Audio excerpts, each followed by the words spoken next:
I think that there's something important to say about individualism here, right? Because I think that the individualism that the anarchists are talking about is the same kind of ultimate person, Oh, yeah. Sorry, no. I couldn't resist it. No.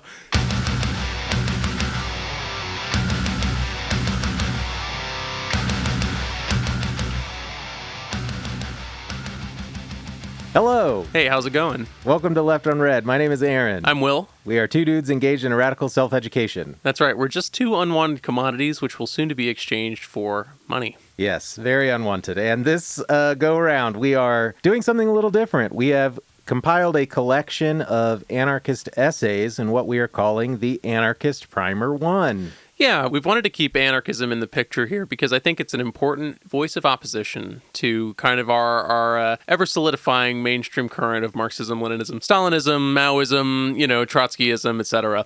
Our ultra-syncretic centrist blend of every communist ideology into one. Anyway, the anarchist voice is an important one, and so we've been really at a kind of a loss for anarchist theory in that sense. I mean, we've read a little Kropotkin, and that's pretty much it. So we kind of put together a series of essays because these are all short and they kind of go together. Yeah, I think kind of at least my rationale behind the list was looking for anarchist theorists, reading a few short works from a variety of writers and kind of seeing which ones, if any, spoke to us so we would know moving forward what other writing we might examine on the show. Yeah, it's not that this is like the full picture of anarchism, but mostly a launching point for us to, explore into other authors, perhaps. Yeah, I think the list of essays that we've put together here, and certainly the list of writers, is not all-encompassing of anarchist writing, but all of these writers are people that you will often see on an introduction to anarchism kind of list. Yeah. I would say with the only notable exception being probably Emma Goldman. But this go around, we've got essays from Bakunin, Cafiero, Kropotkin, Parsons, Malatesta, Rocker, and Bookchin. Yeah, so we're kind of just doing a broad survey of anarchism throughout the ages. Yeah, so this is going to span about 100 years between... The Bakunin is undated, but he died in 1876 or something, so somewhere around there. And then the Bookchin was in the 1960s, 64, was it? Yeah, I think it was 1965, right? Yeah, I mean, what's interesting about the early anarchists is that they worked alongside Marx in the International Workingmen's Association, in the first international at least. And so it's a school of thought that is directly in opposition to Marx, as in they were literally doing debate. They were actually holding these debates in their meetings, in the minutes, I guess. And so, it's interesting. Yeah. And so if you are a regular listener of the show, you hopefully would have seen the list of these essays in the previous episode's description. They are also in the description for this episode. If you are a late reader or want to examine them after listening to the episode, feel free to do so. And just to be clear, the essays are Ecology and Revolutionary Thought by Murray Bookchin, An Anarchist Program by Errico Malatesta, Are We Good Enough by Peter Kropotkin, Our Revolution by Carlo Cafiero, The Capitalist System by Mikhail Bakunin, The Soviet System or the Dictatorship of the Proletariat by Rudolf Rocker, and lastly, The Principles of Anarchism by Lucy Parsons. Yeah, so just to start us off, the first piece we wrote is actually by quite a figure of anarchist history, maybe one of the most prominent thinkers. I don't know, man. I don't want to just start gesturing broadly here, but I was pretty unsatisfied by the end of these. Yes, our first essay is from Mikhail Bakunin. It's called The Capitalist System, written sometime before his death in 1876. What are your broad takeaways from this essay? Nothing much. I'm just thinking about this Bakunin essay, and I'm like, I have two notes from this, one of which is when he said that bankruptcy is made up, and the other one is when he said that the risk of the workers are, of course, greater. Of course, they don't have savings. Yeah, my primary takeaway from the Bakunin was that there's nothing explicitly anarchist about it. Yeah. So it feels like a less formalized explanation of capital, exactly. Of the capital system. Yeah. And we're primed to think in a certain way. I mean, about all of these, of course, It's hard for me to shake the Leninist conception of the state in my mind when I was reading all of these. Yeah, and that is the kind of anachronistic way that we are going to read all of these things, because... Yeah, this is a question that's already been answered for me. That sounds so final, but if you're talking about, we've got to abolish the state, you're holding the state as a separate structure. You're holding the state as something that is created outside of the persons involved. It feels like some kind of separate force when what Lenin says is that it's just the force of our organization. And any solution that they're offering here is essentially the creation of organization. I don't understand how they can succinctly keep those two ideals together and separate. There is obviously a form that maybe solves that contradiction, but I don't know what it is. Yeah, I don't know, and I don't think any of these essays make that clear either. Certainly not. I mean, the biggest contention I had with these is that all of them presuppose a revolution that is won. None of them talk about what it will take aside from violence in a grand general narrative, and it's like, whoop-de-doo. Okay, and that just really sucks because that's like why the party exists, is to act as that literally a vanguard against the forces that are working against it. The revolution doesn't happen on its own because there are systems of control in place. So what is to smash the systems of control, right? What do the anarchists expect? Yeah, man, we're just going to jump right in, I guess. But I'm sorry. I would love to talk about all of these in a way, but that's really just the biggest thing on my mind when I was reading all of them. Yeah, okay, so I guess maybe here is my sort of prerequisite warning, is that we are clearly coming to these readings with already preconceived ideas about not only anarchism, but about what we see as the shortcomings of anarchist theory. And I was trying to hold that not in the fore of my mind, but in the back of my mind, so as not to be just immediately dismissive of the stuff while I was reading it. Okay. But it was very difficult to do. I'm not going to lie that I wasn't marking notes all over these essays in a very snarky way, just kind of with what I see as the overwhelming fault with anarchist theory, which is that it is too abstract and inherently utopian because of that, because there is no clear-cut, concrete answer to very practical material problems that revolutions have faced in the past. Yeah, literal historical questions. Yeah, and that I see as the ultimate shortcoming, which is why I was interested in reading some anarchist theory to maybe get some pushback on that notion. The unfortunate truth is that I feel like all of the reading that we did for this episode reinforced the idea that I already had, and call it confirmation bias or whatever, as opposed to shifting my thinking in any real way. Yeah. I found while reading all of these essays that the anarchists seem to have a love affair with individualism in a way that immediately causes problems and questions in my mind about how things would actually operate, which no one addresses. And secondarily, that it is an indefensible position, not ideologically, but literally in defense. Like you said, the revolution must be won for anarchism to occur, for there to be a stateless society. And that is just not the reality.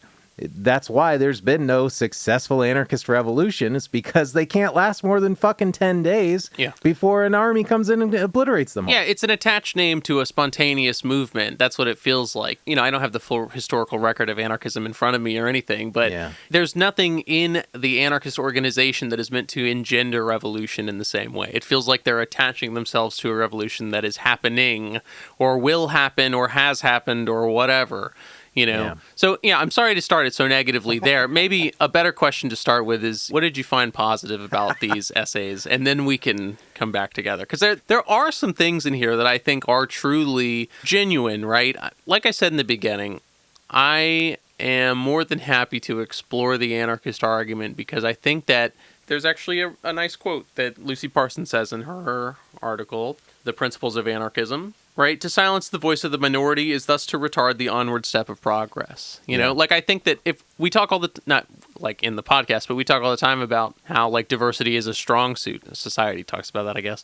Like having a second opinion, a difference in opinion is important because it allows you to see things that you miss, all sorts of stuff like that. And so why wouldn't I hold the same position when it comes to my ideology, right?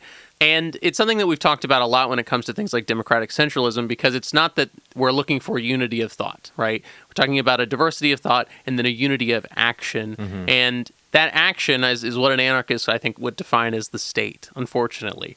But I'm very open to these interpretations because I think that there is still a lot that we're in agreement for. I mean, what you were saying on the Bakunin essay is that there's hardly anything anarchist about it, right? It's really just an analysis of capital. I mean, if you were to take all of the words anarchy out of these, which they love to say, might I add, they love to say anarchy too much, perhaps, then I think you would find something that any communist would agree with, And it's just a question of when, right? I am for this free association of men to fully develop all of their wants without violence, etc., right? But that's not an immediate step. I mean, that's not an immediate stage, right? If you were to ask someone who's like a seasoned Marxist, I guess, they would say that that's like a high phase of communism thing. That's like an ultimate goal. That's a many generations down the line question. Yeah, and I think I'm in agreement with you there, and I think it also kind of speaks to my zoomed out broad agreements with anarchist theory, is that I too am skeptical of authoritarianism, and I think concentrated power is something to be skeptical and very concerned about. Yeah. And I think what's difficult is looking at history materialistically, looking through a historically materialistic lens, however the fuck you would say it, whatever. We have to recognize that these things move in phases, and every anarchist I've ever met and every communist I've ever met have the same conception of what the last phase is going to look like. The difference of opinion comes from what happens probably right before that phase, and the difficulty is that it's very difficult to conceive of the last phase when you are not in the penultimate phase. You know what I mean? Because we're so deeply entrenched in the phase we are in now. Yeah. So it's very difficult to conceive of this kind of free association and absolute, quote, freedom and liberty of an individual in a space where we are so much oppressed as an individual and have such limited freedom. So I think that there's something important to say about individualism here, right? Because I think that the individualism that the anarchists are talking about is the same kind of ultimate person, you know. Oh, yeah. Sorry, no. I couldn't resist it. No, that kind of ultimate person, right? The ideal person is still focused on the individual. It's just in a different way. And I think that the communist has the same thing, right? I mean, I'm looking here at the Cafiero essay, which is Our Revolution by Carlo Cafiero. Certainly, egoism will still be inspiration for human action, but the desire of our being, the demand of the self, will be something noble, human. It will be the search for one's betterment. It will be the search for one's good and one's own happiness in the good and happiness of all men. Nor will this be a matter of philanthropy. It'll be the inexorable law of the new age in history. So he's still talking about we're looking for people to do what they want, right? But we're creating a society in which they want the best for everything. Because in that betterment of all is the betterment of themselves. There isn't an option for the betterment of themselves that doesn't include the betterment of society. I ideologically agree with that. But this was probably my biggest hang-up with all of the kind of chatter around individualism throughout these essays. Like the Cafiero one, I'm going to read a quote here. Sure. Can one ever be free if one is subjected to any form of dominance or authority? Can the man who is commanded by another man ever be considered free? Where is our freedom when we are constrained by law to conform to a pre-established order, which we already find unbearable simply because it is imposed upon us? If I'm not thinking about this practically, I agree with that. Yeah. If I'm thinking about it practically, this is a very strong defense of pedophilia. Like, this is a fucking pedo creed, man.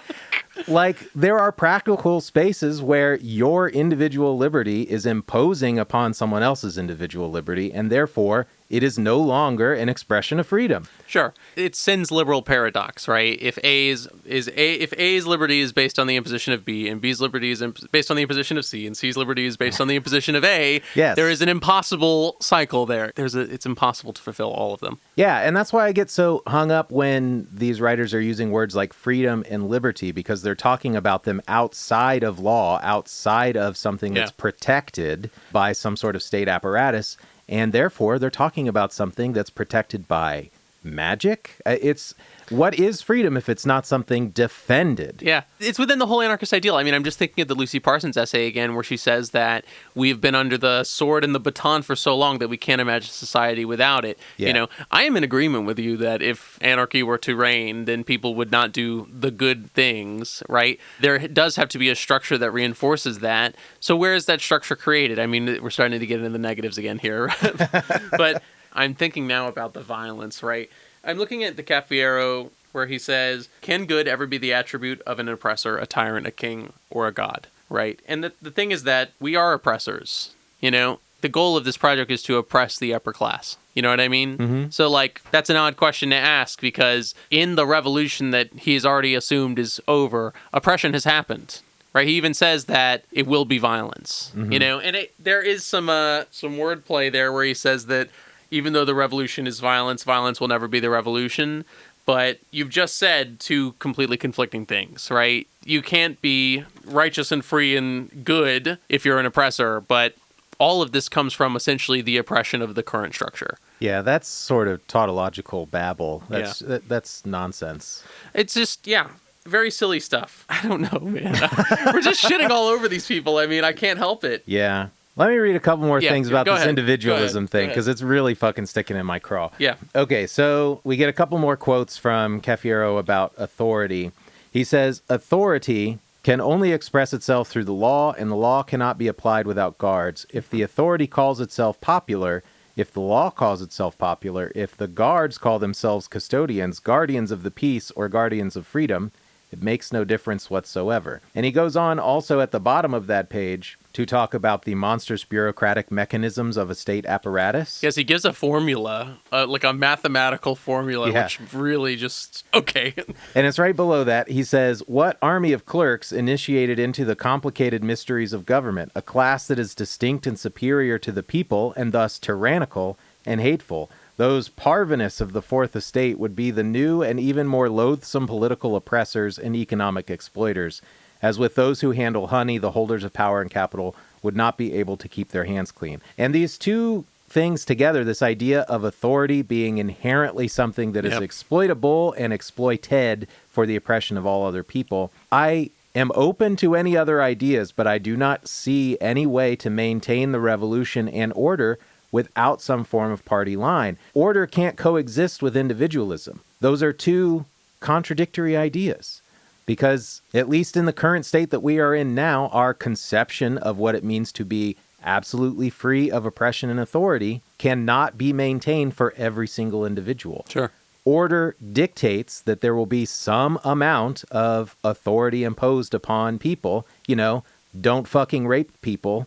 I don't understand how it can be both. Yeah. I mean, you know, the thing is, like, even in these perfect organizations, even in these like super trade unions, like dotted across the map, connected in a beautiful web of free associative federations, to think that there won't be bureaucrats, I think is a little absurd as well, because a bureaucrat is just like the person who's moving the machinery. You know, there is still machinery in place, whether it's who calls the meeting for the council, right? Like, who organizes the space? I mean, you know, I hate to be so pedantic about things like that, but to rail against bureaucracy as an ideal is a little ridiculous, because bureaucracy is just the name that we attach to the people that are like the running of things. Yeah, the process, right? Yeah. Like, and it's that same thing as that I was kind of getting at before, where it's like that organization is the state by definition. Yeah. They're still seeking to create an organization. That's pretty clear. I mean, it's not that they're saying no organization possible. They're clearly thinking of a formulation for society in which people are freely associating into groups based on their labor, based on their wants, based on whatever. But that's still an organization. This was the quote I was trying to find earlier. Okay. I thought it was in the Parsons essay where she says that you say that this will, you know, lead to provincialism, but we say that it won't. It's like, no, it won't. Yeah. Okay, great. You know, like... yeah, I don't see how it doesn't end up in the same structure, right? Because there still will be conflict for what people want. What comes together to resolve that conflict? The rest of the people? I don't understand. So this is why we needed the theory here, because there isn't a clear answer to these questions, right? Yeah, I guess this kind of makes me want to jump to the Rocker essay for a moment. Probably the essay where we'll have the most concentrated discussion, I think. To return for a brief second to something that I can agree with all of this, is that I do think that if we look at socialist projects in the past, bureaucracy can become quite a large inflated thing. I recognize ones like reticence, even though only one of these was written in a post-Bolshevik setting. Right. I recognize the reticence to look at a state apparatus that's running at the scale necessary to run an entire state and see bureaucracy as something to be avoided. Yeah. But at the same time, I don't see it as an avoidable thing when operating at scale. I just don't see what the alternative is. You know? Well, that's kind of what I wanted to get at with the Rocker stuff. It's hard to say exactly where I got this from, but he's talking about the dictatorship of the proletariat and inheritance from the bourgeoisie, right? Yes. Right above that is where I want to start. He says, equally, it is beyond question that the council idea arises naturally out of a libertarian socialist vision, which has so taken root in a large part of the international labor movement, as opposed to the state idea with its wake of bourgeois ideological traditions. So his kind of primary argument in that section was that the state is an inherently bourgeois apparatus. Yeah. And that's why it should be rejected, because you can't reject the bourgeois using a bourgeois tool. Mm-hmm. And I would push back against that as an idea. The big thing that I took away from on this page, the state is bourgeois because it is used for bourgeois ends. Mm. A rifle can be an oppressive or emancipatory tool depending on who's wielding it, who's pulling the trigger, right? It's a tool to be used to meet our ends, not an ends in and of itself. And so the idea that Rocker is trying to sell us on here, that the state is a bourgeois invention and therefore should be rejected, I think is missing the mark. Mm-hmm. I think the idea that a state is inherently authoritarian or a state is inherently oppressive is the same as saying a rifle is inherently authoritarian or inherently oppressive, even though we all recognize the necessity of tools like rifles to defend liberty, to emancipate one from oppression. It's just a tool. Sure. I think that it's a thread that is woven throughout all of these essays, right? Is that they're afraid of the concentration of power because concentrating power allows someone to wield it, right? And what their argument is that whoever's wielding that, I like the way that, again, I think this was from the Parsons essay, but she says that like once that power is handed over to these people, their priorities shift, regardless of what their intentions were, regardless of what their promises were. The first priority will be to maintain power. You know, the second priority will be to create a machine to maintain that power. And I can agree with that, right? Like that's the key point in almost all of anarchism that I'm down with. You know, is that I do believe that absolute power corrupts absolutely. The thing is that we're talking about the use of that power. I'm thinking about withering away is what I'm thinking about, right? You have a tool, say it's an awful, brutal, oppressive tool, and you don't use it anymore. What happens to it? I mean, it'll rust. That's a horrible... sorry to force such a fucking physical metaphor there, but like literally, yeah. If the tool doesn't need to be used anymore because of no antagonisms or whatever, which I understand is a pipe dream in its own right, you know, then what happens to the tool? You know, to use that tool is a choice. She's saying they'll use it to maintain their own power, but what if there's no threats to the power? And then it becomes a question of like, real versus perceived threats. I think you'll see plenty of historical example for that kind of thing. Yeah. Heavy asterisk on the Bolsheviks there.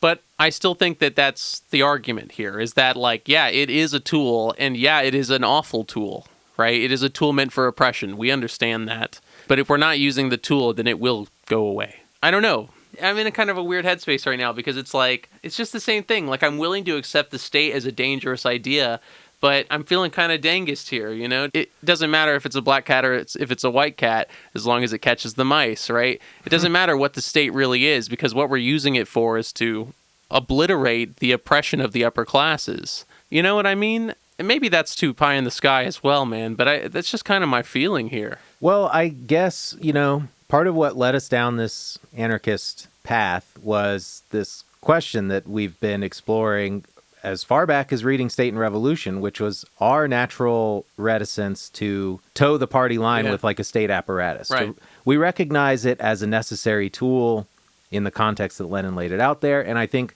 in all of the other readings that we've looked at, we see that as well. It is a necessary tool in the movements that we've read about. But there's something that's still a little uncomfortable about that, because we do recognize that it does have potential to be a tool of oppression against not just the ruling class, but also the proletariat. So that led us to, I don't want to speak for you, that in my exploration outside of the context of the show was what got me thinking a lot more about anarchism, because you hear all the time from anarchists this argument that the means don't match the ends. Yeah.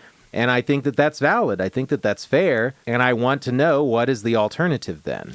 Because I see it as a necessary tool at this stage. And I was hoping that we were going to see some reasonable alternative in some of this writing. I think the problem is that it's just reinforcing, for me at least, the need for that state apparatus in the interim at least. Yeah, the two things is that I see too many flaws in their argument, and I know that, again, I'm preconditioned here, but even like in this Rocker essay, and on the page before, he's talking about the Latin internationalists, and he says that they recognize a difference in the model because they don't worry about the state. He says, in the Latin countries where the International found its principal support, workers were active through their organizations of economic struggle. The state was a political agent, defender of possessing classes, blah, blah, blah. For that reason, they avoided imitating the bourgeois by setting up another political party. All right? They didn't mean to seize power. Their objective was to control the machines, industry, soil, and subsoil. Brother, you just said the same thing. Like, you've just said, I don't mean to seize power. I don't mean to create political power. All I want is control of all of the resources, machines, and industry. Yeah, that's political power. That's political power. Yeah. That's political power. Yeah. So it's just very silly there. And the second thing I was thinking there is that, like, the state as an absolute idea is crazy anyway, because there's a billion different formulations. I mean, in my mind, a council government is still a state, you know. Who's to say that the Leninist model has to have a single head, right? I mean, if we're talking about a group of professional vanguardists marching in comradely lockstep, right? Even if they elect one person as the head, I'm not talking about a party formed around a general secretary. I mean, isn't that a council with one person at the head? And I know that I'm not saying that the Bolsheviks were a council-based government. That's not what I'm saying. Yeah. But, like, there is still a formulation of power, of authority, of commission, you might even say, like something that we're giving to you willingly, democratically, humanely. That's still a state. I just don't understand why there can't be, why not both? They're so angry to rail against the state. They're so quick to react against power. And it's because, I don't know what it is. Are they afraid they can't wield it? I mean, like, I don't know. They're afraid that the power is going to get into somebody else's hands. I thought we were making everybody equal here. What would the problem be? If you've just said all men will act in goodwill if there's no enforcement, then we should be able to give the power to anybody. What's the problem? Yeah, I'm trying to remember who was the one. The problem with reading all of these at once is that I have no clear conception of who said what. Yeah. Who was the one that said the thing like engineers need to tend the soil and farmers need to work the machines or something? I think it was Cafiero again. Let me just make sure here. I thought it was quite nice. Because it's very Maoist. It's something that we've talked about before, where it's like... Yeah, I got it. Okay, yeah, so Bookchin. First of all, I think I've mentioned this book before. Maybe I cut it out because I did such a bad job summarizing it, but Bookchin gave me big Ishmael by Daniel Quinn vibes. Yeah, you have mentioned it. Okay, so Ishmael is a book about a talking gorilla, whatever.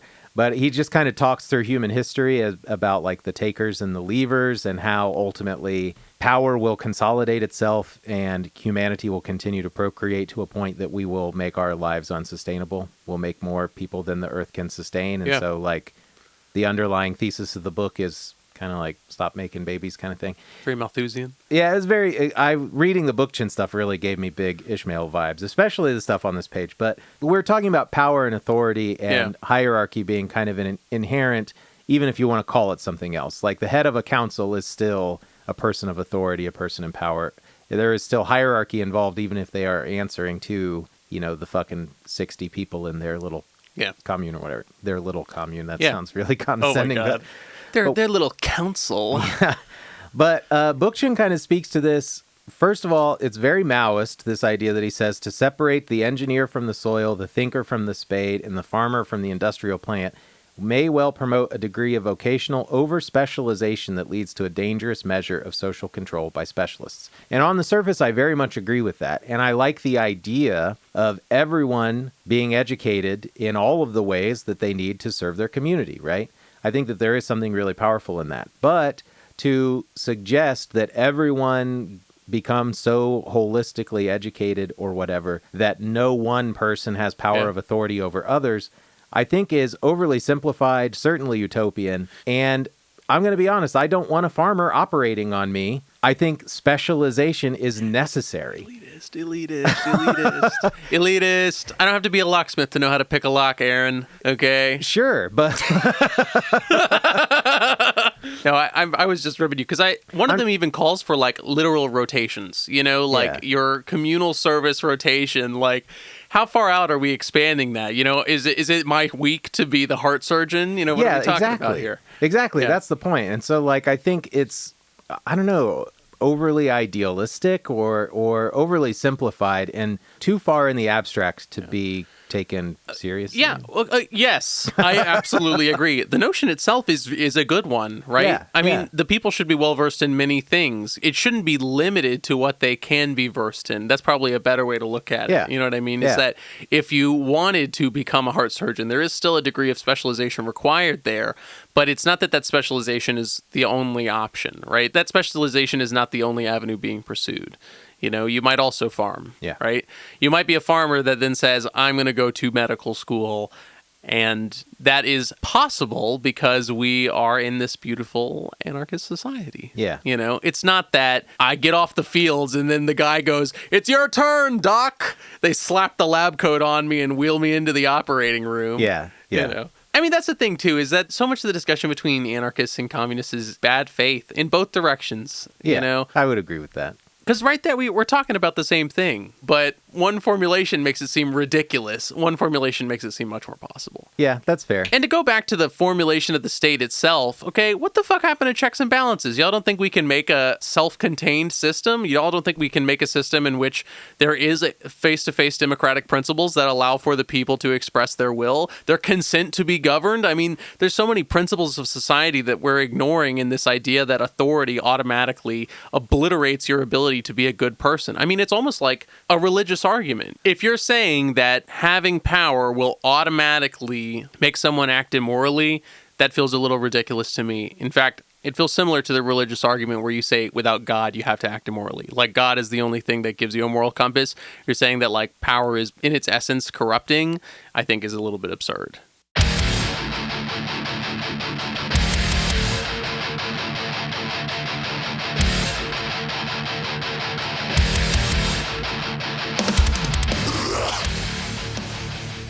You were saying about Bookchin and the Greeks? He's talking about basically a state apparatus being so overly bureaucratic, and why can't we have a more face-to-face kind of democratic approach? Yeah. A relatively self-sufficient community, blah, blah, blah. So he's talking about the Greeks here. He says, in a complete society, we... By the way, side note... There are so many fucking typos in these essays, anarchists. Come on. Okay, that's... An editor is an authoritative position. With the power to edit comes the power to oppress. You know what's funny is I had that exact thought while I was reading it and circling all of the fucking typographic errors in these essays. I guess I'm always be a teacher. But anyway, in a complete society, we... could hope again to create complete men. In a rounded society, rounded men. In the Western world, the Athenians, for all their shortcomings and limitations, were the first to give us a notion of this completeness. Yeah, that with all their shortcomings and limitations is doing a lot of the lifting there, fucking slave-keeping children fuckers. This isn't purity politics. I'm not trying to suggest that you have to be perfect in order to have anything meaningful to say, but I'm not looking at the Greeks as some model of society. Sorry. Yeah. I should probably stop making references to pedophilia, but... No, I was thinking about that earlier, because if we're talking about free association, what's to stop my pedophile union from fucking rising up, man? My pedophile commune. I guess because it's oppressing other people, but I don't know. That kind of is circling around the open question and my largest discomfort with anarchist praxis. Yeah. The biggest problem that I still have with anarchism in general, it really comes around the idea of defense. Mm-hmm. I agree ideologically with their intention, with their aim. But if it is existing in a vacuum, it is possible. But it does not exist in a vacuum. And unless there is a worldwide revolution where anarchism can be instituted instantaneously everywhere, you need some sort of real mechanism for defense from the outside. Yeah. And that is easier for me to conceptualize with a state. Honestly, the state, that is 90% of the reason why I think a state is necessary, is for defense from the outside. Like you already made mention of before, maybe that starts to become a slippery slope when you start talking about from whom are we defending ourselves? Yes. Is it only from outside armies? Is it also from reactionaries? Is it, or whatever, you know what I mean? Right. Because that can get slippery very quickly. Yeah. And I was really, I guess, hoping to find some sort of concrete explanation of how a free association community would defend itself from the outside in one of these essays, and I didn't get any of that. Yeah. There's a quote where, at least Parsons. Yeah. Some will object that this will devolve into provincialism. And I say, no, it won't. Yeah. You know, I'm just thinking... Source, trust me, bro. Yeah. There's a feeling in my mind that they're looking for, like, the perfect revolution, the ideal revolution. I mean, it's a little bit more than a feeling. I mean, well, I'm not getting ahead of myself here. Say that the revolution were to happen, the people rise up, and the government is dissolved, right? Whatever that means. I'm not going to presuppose some kind of organization that overthrows the government even. The government is abolished by the will of the people. There would be free associations that pop up, and those free associations would form other governments. Okay? What is stopping them from doing that? If you say, our organization, your organization is now the government. I don't understand how you're, again, not creating a government.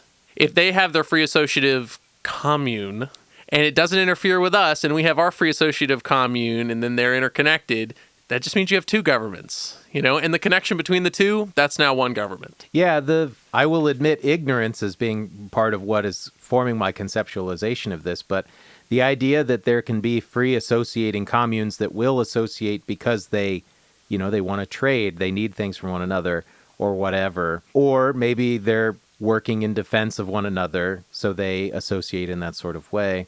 That presupposes the same needs and desires and bureaucracy. Yeah, I don't see that as a viable alternative. I see it as a less organized state. Yeah, a worse off state is the problem. Like in our most centralized form, we already can't do a good job with distribution. You're telling me that this kind of warlordism will do so? That seems a little crazy to me. And it also makes me think about in the Bookchin essay when he talks about regional over-specialization. Mm-hmm. That's something that's really interesting. You can even see parts of that in the Soviet policy towards their other autonomous republics. Like, I saw some interesting discussion the other day about how the Soviets' agricultural policy towards Kazakhstan was pretty racist because all they were saying is like, this is the breadbasket, you grow all the rice and shit and then send it to us. Wheat also, not just rice. And it wasn't focused on their local development at all. It's that kind of regional specialization that I think is worth looking at, and I think that it's valid for Bookchin to try to critique. Mm-hmm. But at the same time, if we're now saying that all of these different regions are going to have associative communes that then connect with each other on the basis of trade, you're talking about comparative advantage there. You're talking about specialization for the purposes of mutually beneficial trade. We got to this place via essentially anarchy, the anarchy of the market, right? One of these guys even says, let me find the quote because I will actually find this one. This is in the Malatesta. Existing society has not been created by the inspired will of a dominating class. You might even say a dominating state, which has succeeded in reducing all its subject to passive and unconscious instruments and interests. It is the result of 1,000 internecine struggles, of 1,000 human and natural factors acting indifferently, without directive criteria, and thus there are no clear-cut divisions either between individuals or in between classes. I don't see how the abolition of the state will lead to anything other than that. 1,000 human and natural factors acting indifferently, that is what you're advocating for. If you are including directive criteria, from whom is that directive criteria coming, Malatesta? Yeah. Where is that directive criteria coming from? A central organization, you might say? I mean, I'm sorry. I feel like we should have an anarchist on to try to defend these points, but I know that it's ridiculous. Yeah, actually, on the page previous to that, I had a similar thought. He says, we must propagate our ideal and prepare the required material and moral forces to overcome those of the enemy and to organize the new society. And when we will have the strength needed, we must, by taking advantage of favorable circumstances as they arise, or which we can ourselves create, to make the social revolution using force to destroy the government and to expropriate the owners of wealth, and by putting in common the means of life and production, and by preventing and setting up new governments which would impose their will, and to hamper the reorganization of society by the people themselves. So maybe we will employ a dictatorship of the proletariat. Oh my God. I mean, he's just saying we don't want a state over the people. We want the people to be the state. To be the state. It's the same thing. It's just pedantic. It's the same thing. Yeah. Exactly. That's the pithiest critique of Leninism that I've heard, is that he wanted to create a one-party state and instead created a state with one party. To say a one-party state means the dictatorship of the proletariat. Yeah. What we're talking about is literally abolishing the class distinctions by uplifting the lowest class to the position of power. The other antagonisms will no longer be in place, they will no longer be possible, they will no longer be necessary, whatever, the state withers away. That's a one-party state. I think that the argument in the other direction is just that they created a state that had one party in it. With no opposition. Yeah, with no opposition. Okay. yeah, like I said, it's a pithy take. Yeah. It's in my mind a lot, though, because it's that exact reason, right? What he's talking about is creating a one-party state. But when he's railing against bureaucratic regime or whatever, government power, he's railing against a state with one party. That just, ever since I saw that tweet, it's been on my mind. So it's just a little bit odd there. But can I just say, man, just to take a little issue with Malatesta's organizational notes here, he says that the primary goal is to persuade people. I guess that's the same thing as like building class consciousness, but it just seems a little silly to put it in terms of like, we'll just do persuasion, you know? Or like, is it Cafiero that just says like, we'll keep making demands and we'll just keep demanding more and more? That's a reformist attitude. You know, what do you mean? You're just going to keep making demands until what? The demands can't be met and then you have a war, right? I'm even thinking about in the essay where they say it comes down to that thing between practical men and unpractical men, and the unpractical men always end up winning. If you keep making demands, what do you do when the answer is no? Malatesta, even on page 30, has this quote where he's talking about protest, but he's talking about it in the abstract, I guess. He says, we must seek to reduce its power and oblige governments to use it in the least harmful ways possible. How? Yeah, but this we must do, always remaining outside and against government, putting pressure on it through agitation in the streets by threatening to take by force what we demand. Never must we accept any kind of legislative position, be it national or local, for in doing so we will neutralize the effectiveness of our activity as well as betraying the future of our cause. So abstractly protest for nothing is his answer. It's that we again, you know, we will demand it. Who is we? Yeah. Who is we? The we is, again, it's a state. It's a state again. I appreciate Malatesta's centering of education, the education of the masses, and that's why his point about, like, we need to persuade people, we need everyone to be well educated. I can appreciate that. Sure. But education has to be the foundation, the bedrock. It is not the ends of the movement. Like, yeah, man, I don't know. We've just been ragging on anarchism the whole time. Yeah. I do want to talk about the Bookchin essay just kind of as a whole, because there's a couple things in there that I think are quite relevant. Murray Bookchin in this is saying that there is still a very critical science available to us, and it's the newest science of his time, ecology.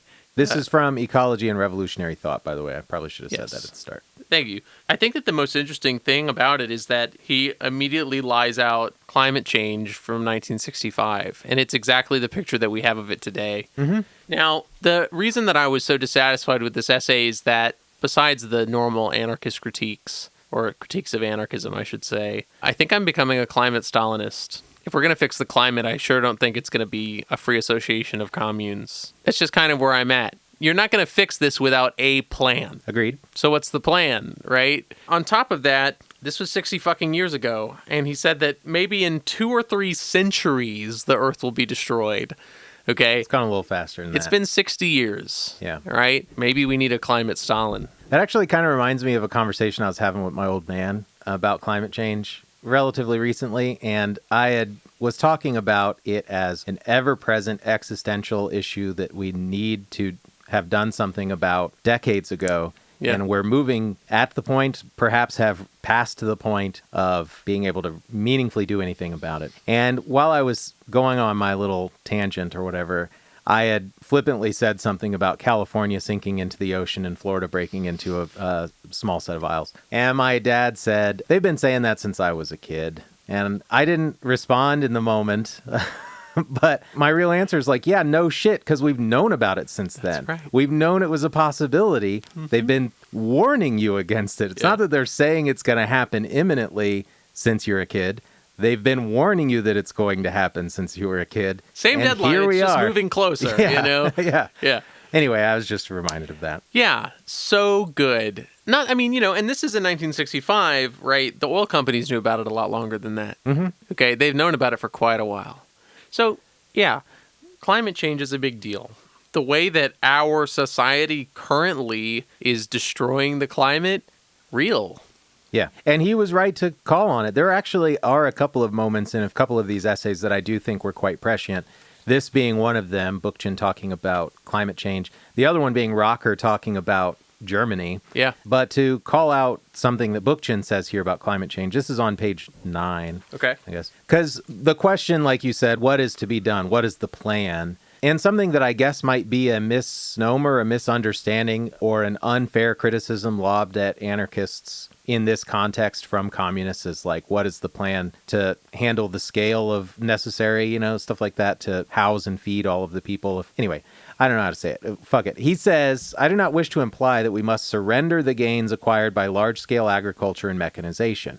What I do contend, however, is that the land must be cultivated as though it were a garden. Its flora must be diversified and carefully tended, balanced by a fauna and tree shelter appropriate to the region. And I agree with that. And I think that that's a fair response to the kind of criticism of scale that is often lobbed at anarchists, from me anyway, where he's saying, like, we're not going to do away with all of the industrialization, large-scale agriculture and mechanization. We just need to rethink the way that we're doing it, which I think I can mostly agree with.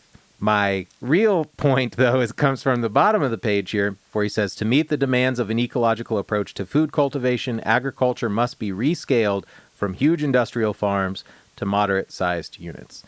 And I will have a lot more to say about this in 2 episodes, I guess. But here's my take. If you're concerned about the large scale of industry, specifically about factory farming, then fucking go vegan. 75% of farmland would be reduced. If everyone were to go vegan, we would reduce all farmland necessary globally by 75%. Sure. If this is a large concern, I have a solution. Yeah. My contention here is that he's automatically conflating diverse and decentralization, right? Just because you have a diverse means of production doesn't imply that it's decentralized, right? In fact, I mean, if you want to keep the gains of industrialized production, that requires quite a large social process. Quite a few connections, in fact. So many connections, in fact, that maybe you need a governing body to kind of organize those things. You know what I mean? Mm-hmm. I just don't think that the two things go hand in hand in the way that Bookchin defines here. He's saying that we are simplifying nature around us. We're creating a simplified approximation of nature in our quest for centralization. And I can agree with the simplification of nature point. Mm-hmm. Do I think we have a full grasp of our ecology around us? Fuck no. Look at what we're doing to the earth, That's not the point here. What I'm saying, though, is that you're asking to have your cake and eat it too. And I think it's even present in some of the things that he talks about later. I mean, my God, on the next page, he talks about how the French are completing a dam. Are you going to build an anarchist dam, Murray Bookchin? Secondly, are you considering perhaps the ecological ramifications of the dam as well? I mean, there is more opportunity to include these ideas in a plan than in not a plan. I just don't understand his argument here. Is everybody in this beautiful anarchist utopia the same person? Is everyone thinking the same thing? Does everyone have the same desires? Even if it's a reformed set of desires around a beautiful decentralized society, how is that going to guarantee in any capacity the reparation of our fucking ecology? If anything, it would be a plateau. Like, if anything, it would just stop growth, And I'm not even saying that. Like, that's not my point here. I'm just saying that it's not going to fix the problem. You're telling me that 1,000 unconnected, disconcerted, decentralized efforts to fix the ecology are going to do better than one central plan? Yeah, I felt a little bit like I was missing the point on this page also. I guess it's page 11, where he's talking about transportation. Because he's making a case against centralization. He's arguing that transportation is a problematic area of centralization. And he says in this paragraph, in a highly urbanized civilization, it would be meaningless to replace these noxious vehicles with clean, efficient, virtually noiseless, and certainly safer battery-powered vehicles, period. The best electric cars must be recharged about every 100 miles, a feature that limits their usefulness for transportation in large cities. Doesn't an urban community make the best use of that sort of system? Electric cars with charging stations every 100 miles? Like, if we are not in a highly centralized urban environment, that's the worst situation for an electric car, is to have to travel 400 miles from one commune to another when you can only travel 100 miles on a charge. I don't understand the point that he's making here. I feel like I'm missing it completely. Yeah, and I don't want to get too deep into the weeds, too, but the idea of the power grid is fucking ridiculous as well. Like, who owns the power plant? Everybody? Nobody? I mean, Is it an organization of power plant workers? Those people, as the people that control the power, have a bit of a disproportionate advantage in society, don't you think? Yeah. If you're saying that there's going to be free association and free connection and no hierarchy developed, then you're going to have to deal with that. How are you going to do that without some kind of structure in place? I mean, this is the problem. Yeah, so many questions that are left unanswered here. Talking about prescient stuff, can we jump to the Rocker essay real quick? Absolutely. Because there was one thing that really stood out to me. Again, the essay that we read from Rudolf Rocker, The Soviet System or the Dictatorship of the Proletariat, ? This was written in 1920, so I think it's really interesting that this is particularly contemporary to the Bolsheviks taking power in USSR, and he is lobbing some criticisms at that. Side note, I think of all of these writers, Lucy Parsons was definitely my favorite writer, and I think had the best essay of the bunch.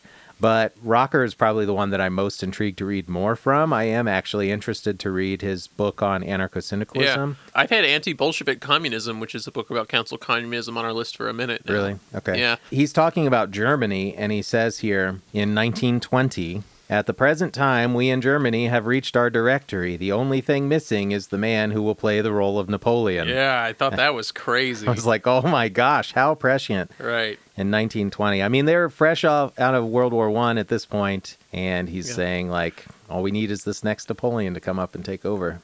Yeah, that's so fucked, dude. Oh my God.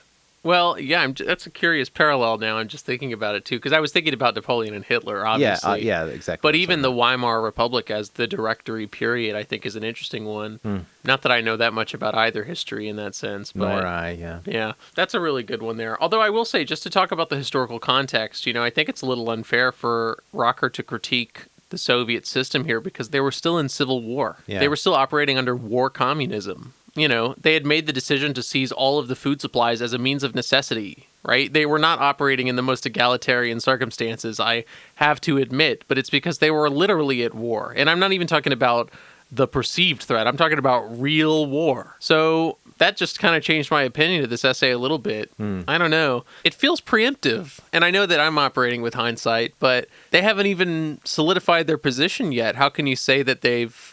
I mean, that's kind of my fucking problem with the issue of the Soviet system as a whole, is that it could be reformed, In Collapse, the book, Zubak makes the argument that they definitely could have reformed if it weren't for all of the unique actions of Gorbachev, right? They could have reformed into a model similar to how we saw China reform, with authoritarian force, right? And then they became a pro-market dictatorship or something along those lines. I mean, there is still a means of change. I don't know.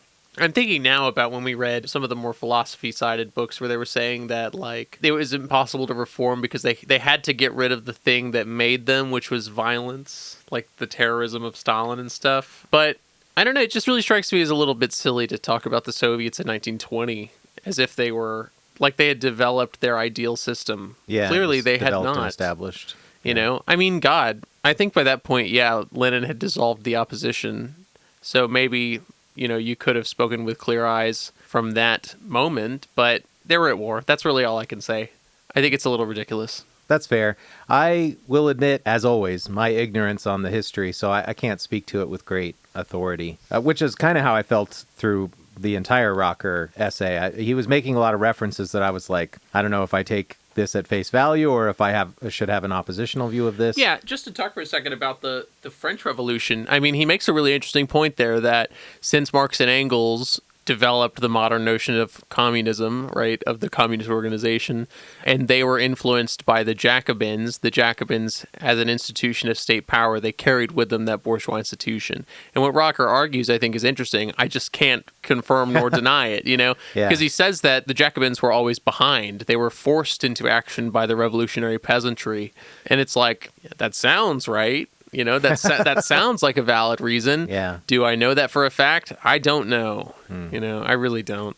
It's an interesting point. But again, no, I don't want to do purity politics here, but like Rocker is literally looking for purity in this section. I'm looking at Jacobin traditions and socialism. Two things. First, Babeuf and Dorothy set up the conspiracy of the equals. Rocker says, as communists, they appreciated that they would have to set about solving the economic question if they were ever to attain the ideal of the Great Revolution. It's like, trust me, bro, this is the one. This is the revolution. The whole world is rising up and we're doing it. I know he's talking about the French Revolution here, but to say the revolution like it's the perfect revolution, I think is also crazy.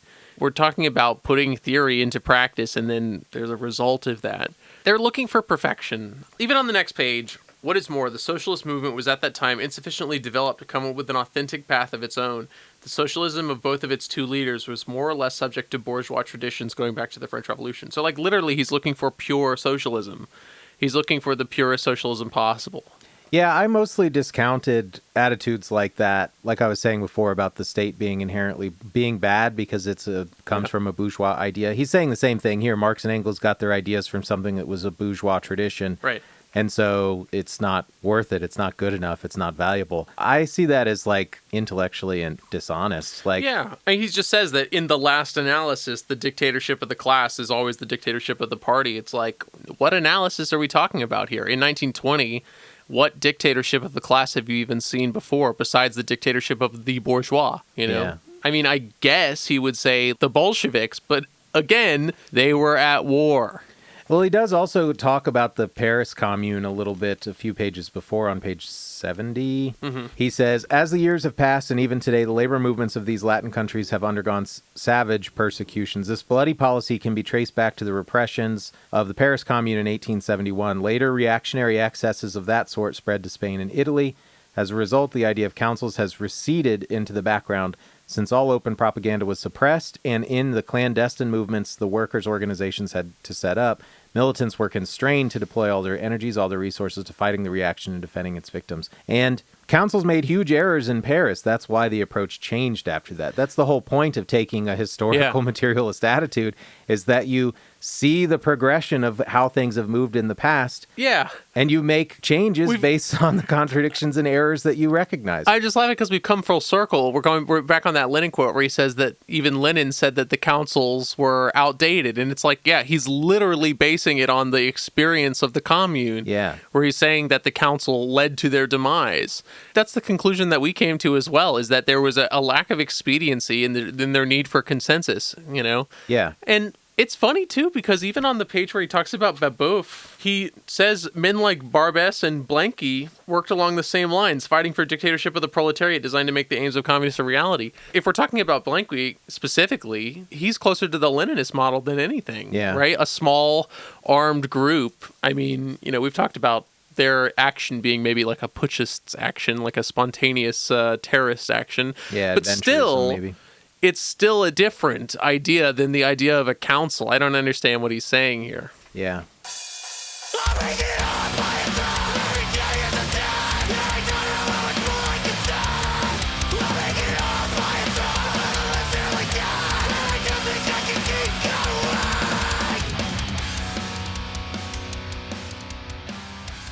All right, let's jump to the Kropotkin. Are We Good Enough by Peter Kropotkin. Yeah, there's something interesting he says on the very first page, and I'm just not sure I agree.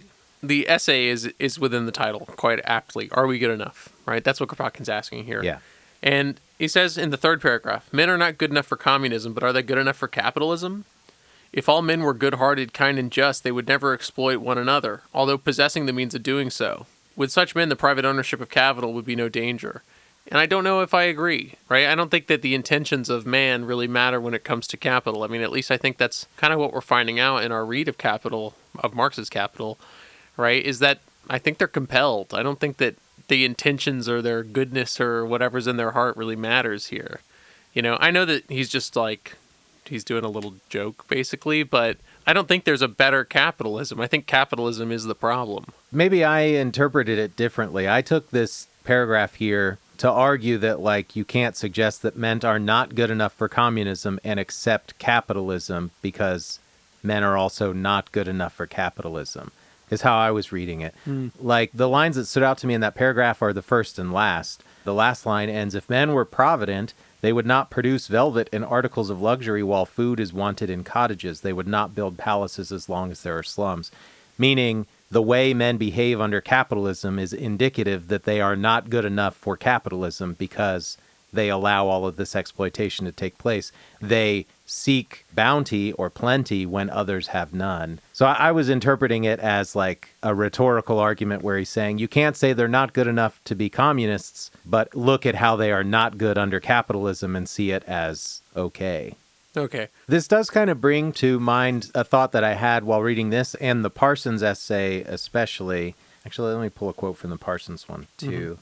Because I think both Kropotkin and Parsons are appealing to human nature as a primary part of their argument.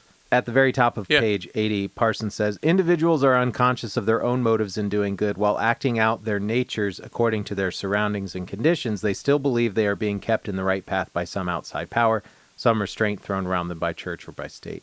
Now, she at least does add that phrase, according to their surroundings and conditions, but I don't believe in human nature. I don't believe there is such a thing as human nature. I would argue, as I think all good communists should, that the way we behave is a response to our material conditions. I'm with you there. And so I think like the argument of are we good enough for this thing, or what Parsons is saying here, that we behave on our natures, is inherently flawed. I just don't think there is such a thing as human nature. Well, I think that that's my same contention with Kropotkin. I mean, even in the next paragraph, if men had deeply developed feelings of equity, they would not oppress other men. I don't think that their feelings matter at all. Yeah. Like, I think that people feel plenty of deep developed feelings of equity and still act within the capitalist mode in a way that is exploitative. I mean, you see that kind of dissonance all the time. I don't know. I just have an issue with the way he's talking about it there. I do love, though, on the next paragraph when he says, even a king would not be dangerous. The people would merely consider him as a fellow unable to do better work. Yeah. Right? But that's assuming that, like, the people all view this king in the same way. You know, the problem with the king is that people do follow them. They're able to maintain that power. I don't know what kind of society we're presupposing that doesn't allow for the accumulation of power just because it doesn't allow for the accumulation of property. There's other means of authority besides possession. For sure, yeah. So, I don't know. It's just kind of a dangerous attitude. There's no danger in a king. There is, even if property is abolished. I would agree with that. Yeah, so I don't know. It's just a little bit weird. I was kind of put off by the Kropotkin essay as a whole just because it was very short and very, idealistic. I would agree that it's idealistic. I don't know that I have anything else to say about it, I guess. I don't know. Just very weird. Well, I think... I think we cavalcaded out. I guess, yeah. Let's jump to the cavalcade of quotes. I'm always on my vegan shit, so I'm going to talk about one more thing from the Bookchin essay. He is talking about the levels of pollution, making us rethink the way we even refer to different things in the environment. Nearly all the surface waters of the United States are polluted. Many American waterways are open cesspools that properly qualify as extensions of urban sewage systems. It would be a euphemism to describe them any longer as rivers or lakes. And my response to that is beef is a carcinogen. Go vegan. Next. Wait. Okay. Yes, I agree. I think that the water is such an interesting example because we've done a lot for our water supply. And obviously there's still capitalism at play here. But like, this was written before the EPA was established, right? Yeah, that's true. You know, Clean Water Act was 1970 or something. Yeah, I don't know the specific date. I just know that Nixon specifically faced a big pushback from an environmentalist organization. Yes, from environmentalist pressure, I guess, you know, and whether cynically or not, he did institute the EPA, right? We definitely cynically. Yeah, yes, cynically, but also there's other reasons too. Sure, okay. Yeah, I do think it was a power play, but you know, it's not to say that something couldn't be done, right? It's not to say that our centralized society by necessity leads to this kind of disgusting pollution. Is the EPA antithetical to our centralized development? Perhaps, but how interesting that a centralized power gave up some of its power for the continuation of the environment. Based on the pressures of the people. Interesting. Yeah. You know, I mean, there's just something there, right? It's like we can affect this with a plan. We can affect this with a central body, right? It is within our ability to change this environment in the positive, not necessarily in the negative. So, I don't know, just had a little, that was my thought there, is that this is a pre-EPA writing. That's a good point. I was thinking a little bit about the Marcuse while reading that essay too, and envisioning your video of walking through the... Dude, well, it's just, there is really something to be said there about, I think Bookchin is very well aligned in the sense of like the pacification of nature rather than the domination of it. Yeah. You know, cooperation with nature. Like that's all, I think that's all well and good, you know? Yeah. Yeah. I have a couple from the Malatesta, an anarchist program. Oh, that's when he says it. It's not the Parsons essay. It's this one right here. I submit that far from producing provincialism, relative self-sufficiency would create a new matrix for individual and communal development, a oneness with the surroundings that would vitalize the community. I just don't see the scale of it, you know? All these individual communities will develop alongside each other because they're vitalized by their community. They're not going to create their own authorities. They're not going to press for their own advantages in their own regions with their own people. Yeah, and there's a presupposition there that there are people already skilled in all of the things necessary to develop that community in every community. So yeah, even if you were to say that you were to educate all the people, where does that education come from? Yeah. My Anarchist Education Committee, that my traveling band of teachers that goes from commune to commune. Yeah. There are ways, certainly, to organize around that as a stumbling block, but it would require some sort of, let's call it a committee, overseeing a commission. The distribution of all of these people and all of these educational materials. And also in the organization of the people within them. I'm thinking about when one of the authors says, like, this central body decides all of the books, all of the educational materials, all the textbooks, all of the TV shows. Oh, shit, yeah. That kind of shit. It's like, you know, if we're talking about this scheme where we're developing these regions by giving them education, who is to decide what education is given?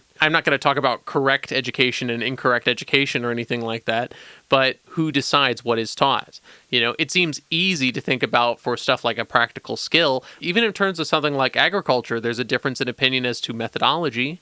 Sure. You know, how are we to say which method is suitable for which area? Which method is sufficient, efficient, optimal? I mean... Yeah, optimal for the area, especially. Yeah. Like this idea that someone in California is going to grow anything in the same way that someone in North Carolina is going to do so is crazy. It's just, again, the boiling down of a central authority to a single idea, to a singularity of thought. Yeah. You know, I just don't think that's the case. I think that it's possible for many diverse people to come together to do one action, even if their thoughts are different, even if their regional needs are different.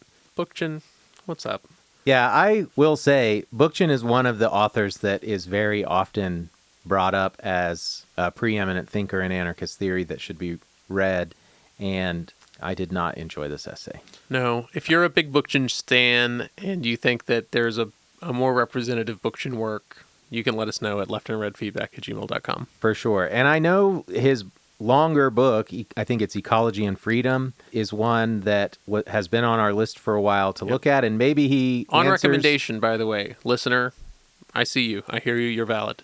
Yes, and maybe he addresses all of the problems that we had with this essay in that book where he has the real estate to do so, but... Certainly not here. In order for me to read this, I would have already had to have been an anarchist. Read and enjoy. Read and agree with, maybe. I appreciate his pro-environment stance. I think we do need to take care of our environment. Yeah. But that's pretty much where my alliance with his attitudes end. Yeah. All right, so an anarchist program from Errico Malatesta. Yeah, he did just have a quote that I liked a lot. From this, the creation of another privileged class, the clergy, which by a series of fables about the will of God and about an afterlife, etc., seeks to persuade the oppressed to accept oppression meekly, and, just as the government does, as well as serving the interest of the owning class, serves its own. I don't really disagree with that.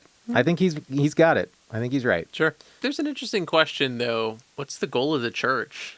Their stated goal is pretty clear, but like, if we're thinking about a government as a central body is easy for us to understand because it's something that perpetuates capitalism, at least our current forms of government.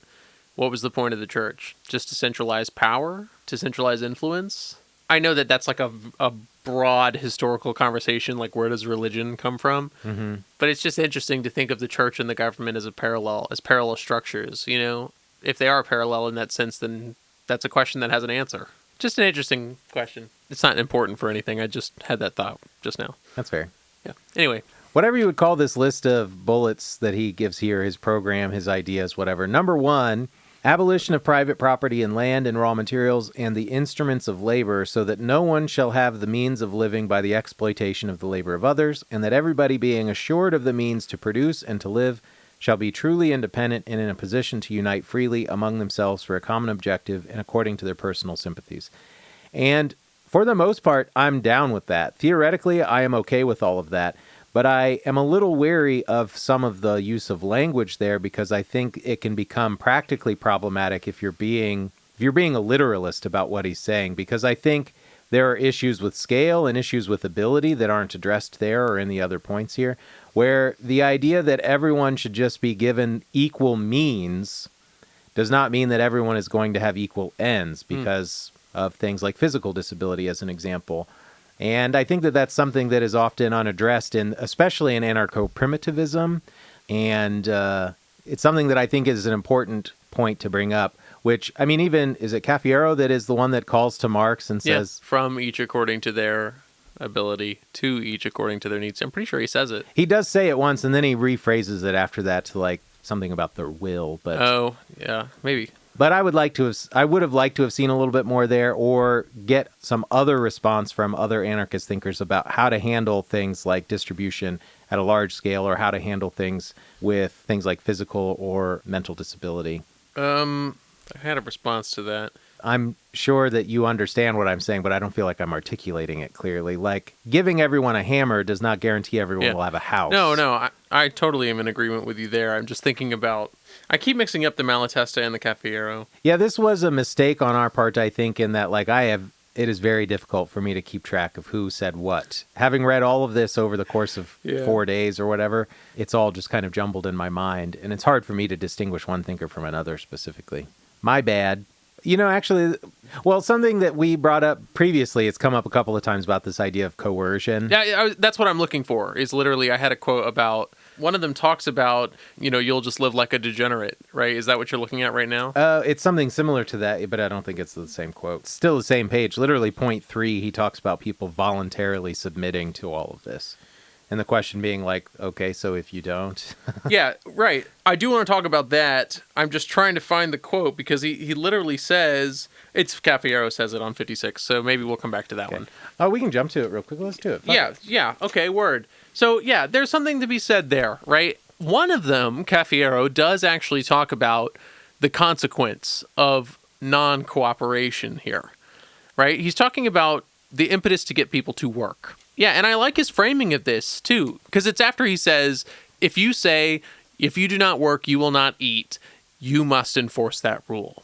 Instead, what Cafiero is suggesting is that the incentive to work is in a personal fulfillment, right? He says, you want to live and be healthy, strong and fair, then work. You want to be strong and good spirit, then work. You want to slake your thirst for the beautiful and the great, then work. You want to conquer the affectations of women you love, then work. You will not work, and then I will condemn you inexorably to vegetate like brutes, shunning the society of men, their works which you will not comprehend, their affections which you will not feel, their generosity which will humiliate you, their greatness which will crush you. I'm of two minds here. One, he is saying that these people are still taken care of. They're not murdered, even if I argued before that they were societally murdered, right? They still live. What his argument is, though, I still am not sure I agree with, because he's just saying that, like, we'll still take care of you and you'll just be shamed into coming back to work. I don't know if that's the case, man. There's some real degenerate freaks out there. And I'm not advocating for the alternative, which is if you don't work, you don't eat. That's not what I'm saying. I'm just saying that I think people will take it all and they'll just laugh in your face, right? And I also think that a personal definition of work is an important establishment here. Because if someone's thinking they're working and it's not work in your view, whoever you is, the society here, the commune, who's to say? I can't think of a specific example, right? If I sweep my deck and say, that's work, feed me, who are you to judge? There's a bit of a disconnect there. It's not as far as to say, we will societally murder you. I'm appreciative of that. Thank you. But I'm not so sure I agree with his argument from that point on. This is actually kind of related to one other thing I wanted to call back to from the Malatesta, though, because he's talking about how you can't impose freedom. Yeah, you can't impose freedom with force. Yeah, by means of force. He says, but it would be equally absurd and contrary to our aims to admit that those who do not share our views should prevent us from expressing our will so long as it does not deny them the same freedom. So he's trying to give the same allowance here, basically saying, like, you don't have to come along with us, kind of you'll still be taken care of, you'll still have the same freedoms. As long as it's not an imposition on us, it won't be an imposition on you. But I think that is, I don't want to use the word utopian again, but an attitude like that, I think, is good in spirit, but not in practice. Sure. Like, the example that immediately came to my mind when I read that was thinking about TERFs and just trans folks' rights to exist in general.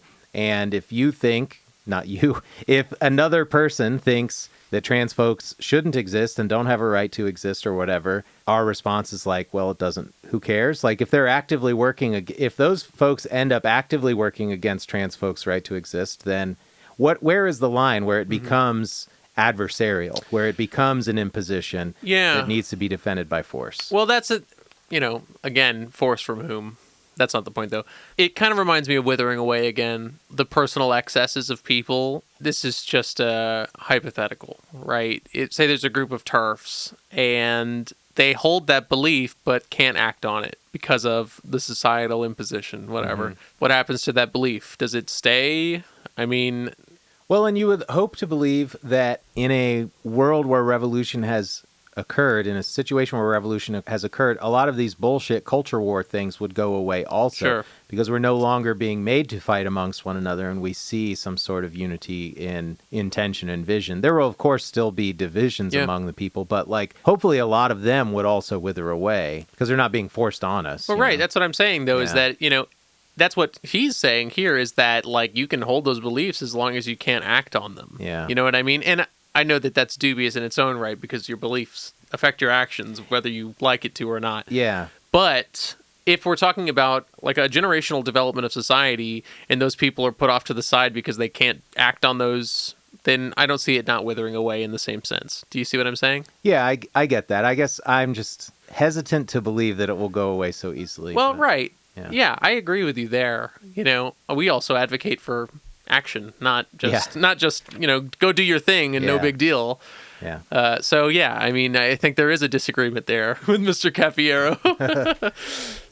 But I can understand what he's saying at the very least. Yeah. There is a cooperative. This is to push back even on my own societal murder point, but like there is a cooperative aspect of society that I think carries with it its own force.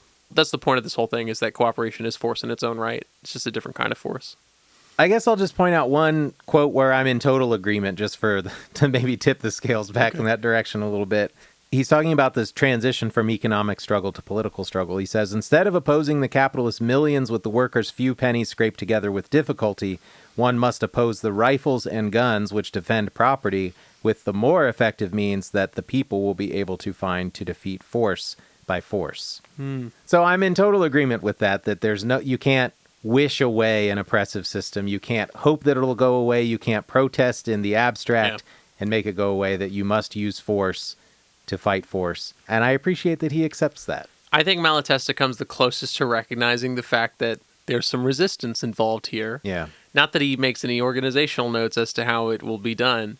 But again, I haven't said this in the episode so far, but so for the first time, he died watching Mussolini rise to power. I don't want to put too much on that. I don't want to put too much weight on that because I'm sure he was 60 to 80 years old at the time.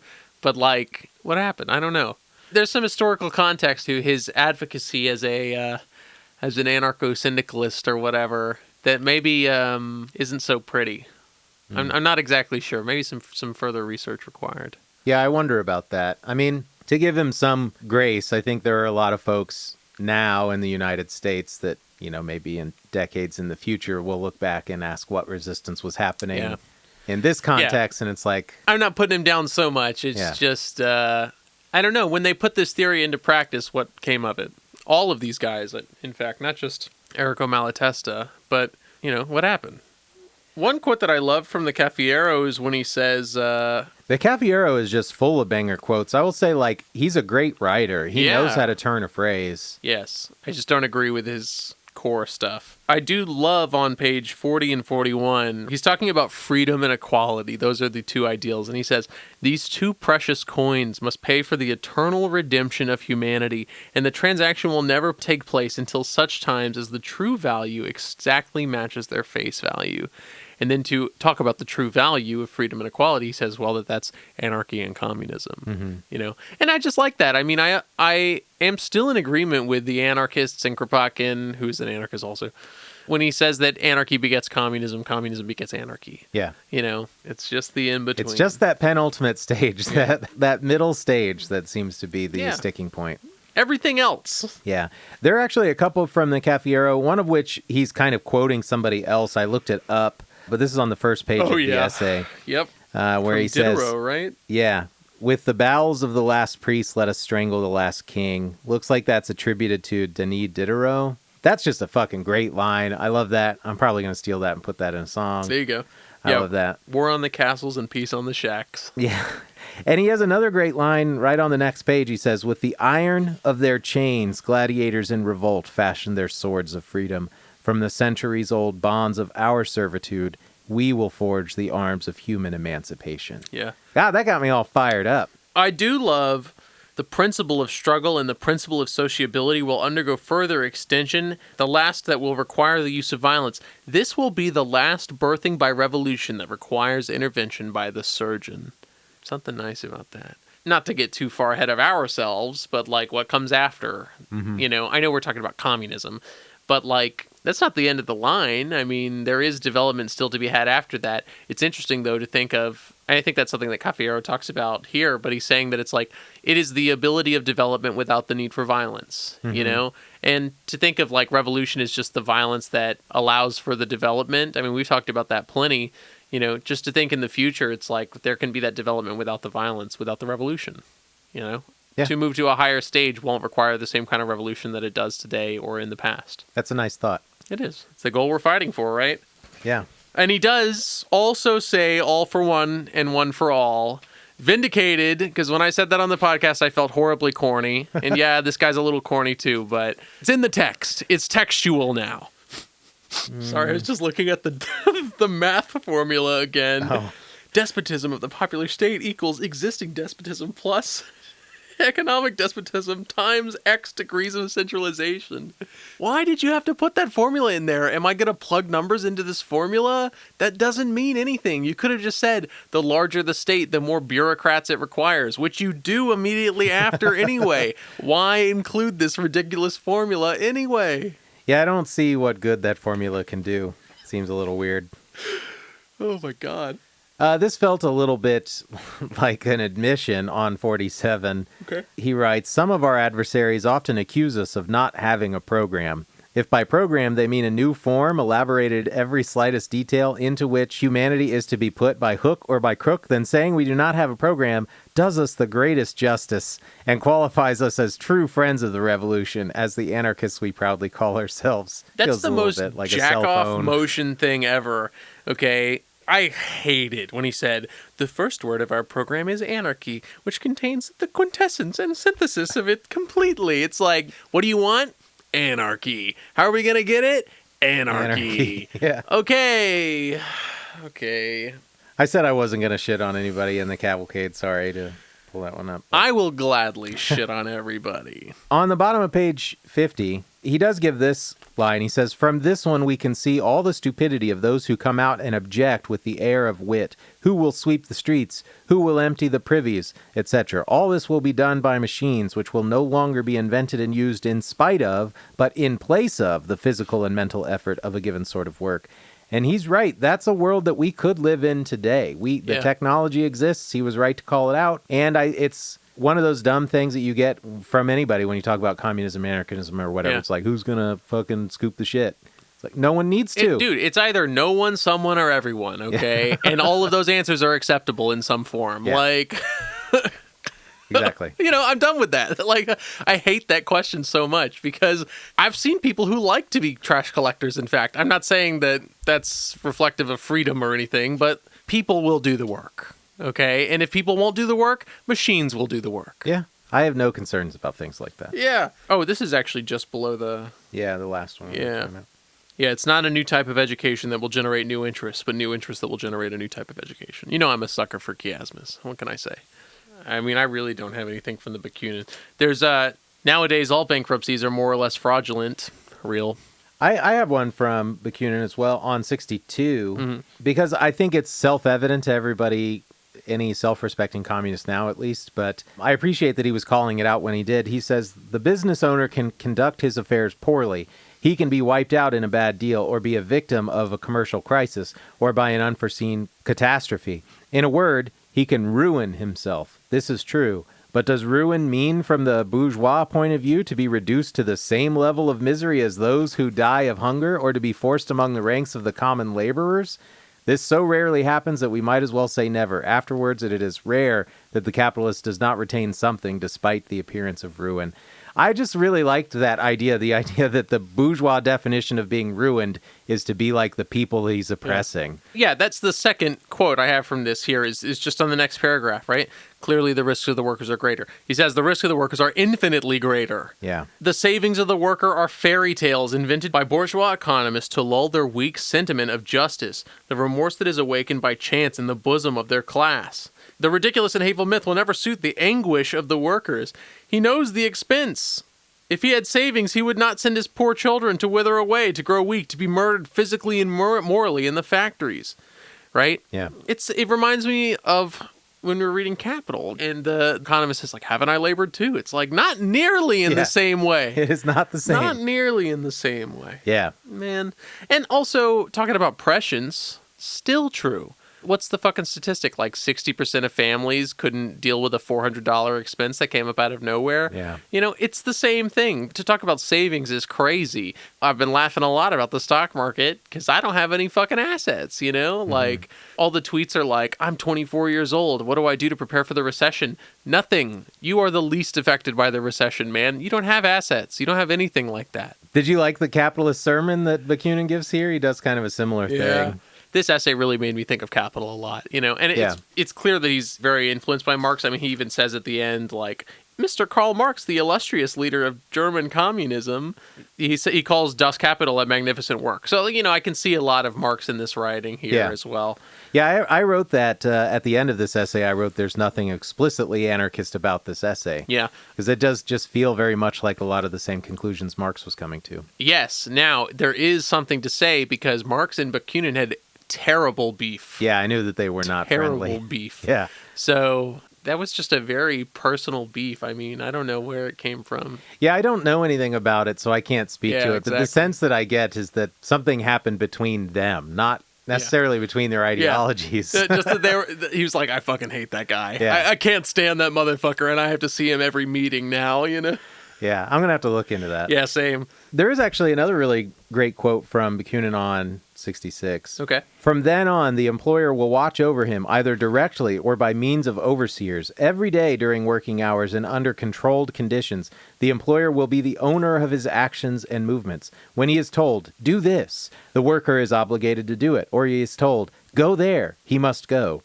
Is this not what is called a serf? Yeah. I just think that that's great. He develops that in the next couple of... Oh, that's right before where he calls Marx the illustrious leader of German communism. Which I think he's sincere. I think he's being sincere. I don't think he's being snippy there. Yeah, you don't get the impression there that it's like the illustrious leader. Illustrious leader. Yeah. Well, you know, I even love the line after that bit, too, where he says the worker always has the right to quit. But has he the means to do so? You know, it's like, you have the opportunity, but can you really? Yeah. Yeah. The truth is, the whole life of the worker is simply a continuous and dismaying succession of terms of serfdom, voluntary from the juridical point of view, but compulsory in the economic sense, broken up by momentarily brief interludes of freedom accompanied by starvation. In other words, it is real slavery. Man, there is a quote from the Kropotkin that I missed. Okay. It's in confluence with slavery as well, because he's talking about slaves. Oh, yeah, he uses the U.S. slavery example. Yeah. I really love this. This is where he's talking about practical men versus the unpractical, right? And he says, when the full emancipation was advocated, the practical people used to say that if black people were no more compelled to labor by whips of their owners, they would not work at all, and soon would become a charge upon the community. Thick whips could be prohibited, they said, and the thickness of the whips might be progressively reduced. But some kind of whip must be maintained. You know, it's really that last bit, some kind of whip must be maintained, that really spoke to me there. You know, because in his example here, that practical solution does nothing. It doesn't ever change the situation. What changed the situation of slavery was the unpractical solution. Quite unpractical, he seems. The Civil War, the bloodiest on record. So... Yeah, and he calls out there, he says, but the war resulted in the abolition of slavery without any transition period. Kind of directly addressing the common criticism of anarchist thought. Smarter than I thought. Smarter than I thought. You know what? Yeah, on first read, I had missed that completely, that he's literally making that as a parallel. Yeah. Like, we are in slavery right now. We could be out of slavery. Yeah. Or are you, the socialist, arguing for the transition? The thinner whip. Yeah, the thinner whip, exactly. Yeah. But we must maintain the whip. Yeah. Okay.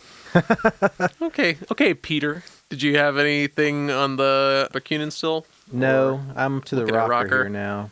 I shit all over him already, so, I don't need to.